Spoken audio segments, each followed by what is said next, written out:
How important is continuous training for manufacturing supervisors?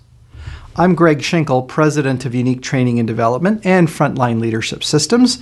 And today we need to look at training not being a one-time event that you simply check the box and move on, but the reality is that people learn over time. And so we want to look at how do we provide this continuous training for manufacturing supervisors.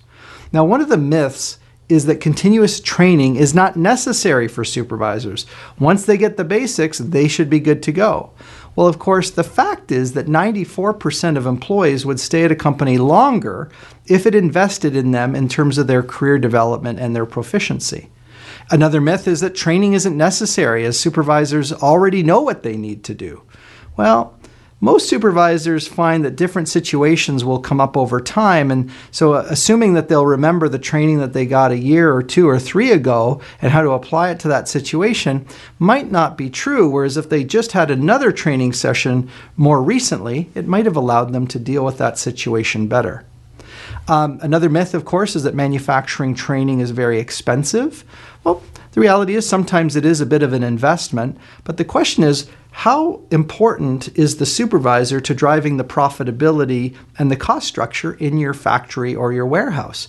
I mean, the reality is, even if you did have to spend a few $1,000s developing a supervisor, what kind of payoff are you getting in terms of not only the employee morale, but the overall productivity and the ability to hit your numbers?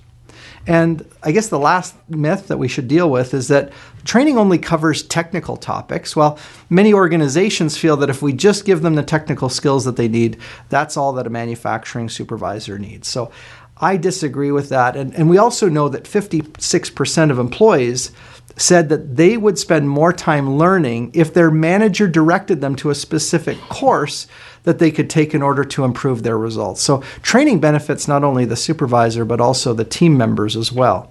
Now, we had one client where we worked with them over a number of years, and each year I would come back and talk with the president of the company, and I'd say, hey, we got these great new topics that we could cover. And he said, you know what? We need you to just find fresh ways to do the fundamentals, because those are the things that the supervisors need on a regular basis. They basically drive all the interactions that they have with their team. And so each year we would just come back with a slightly fresher way of covering similar topics. Another of our clients said, hey, you did some great training last year. It was well received, but we noticed that people need a little bit more practicing time. So we created a second phase in the program and spent the first day of that next 2-day block just practicing some of the key skills in those behaviors that will make the highest, basically have the highest impact in terms of the organization's success. And then the second day of that second phase, we covered some of the topics that were newer to the supervisors that would enhance their learning further. So we've got a few tips for how to provide continuous learning and training for manufacturing supervisors. Number one is, of course, to define the performance gaps. Now, there's usually a gap where you can see that supervisors are struggling with certain kinds of interactions that they have with their team members. And that's a great way or a great place to start in terms of what training will be of highest value to them right away. This is going to help you to do these interactions more successfully. So take a look at those performance gaps.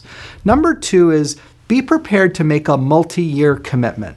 It's not that you can't pause it or delay it if you have to, if business conditions change, but be thinking right off the bat that this is not a one-time intervention that we're going to do with these folks, that they really need to be nourished as leaders over time. It's the same reason why you do preventive maintenance on some of your equipment. You don't just install it new and say, hey, we'll just ride this thing till it breaks down. You do preventive maintenance, and the same thing is needed to keep the leadership training and the skills fresh for your supervisors.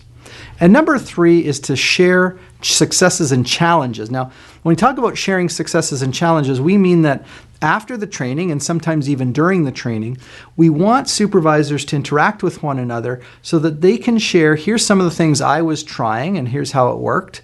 And that way, if one of their peers or their colleagues is in the same session, they go, yeah, I have that same problem, but I didn't have the confidence to go out and give it a try. But once they hear that their colleague did it, then they might go, you know what, I'm going to give it a try. So having these kind of reinforcement sessions extends the value of the training from the workshop and now allows you to do something on a continuous basis.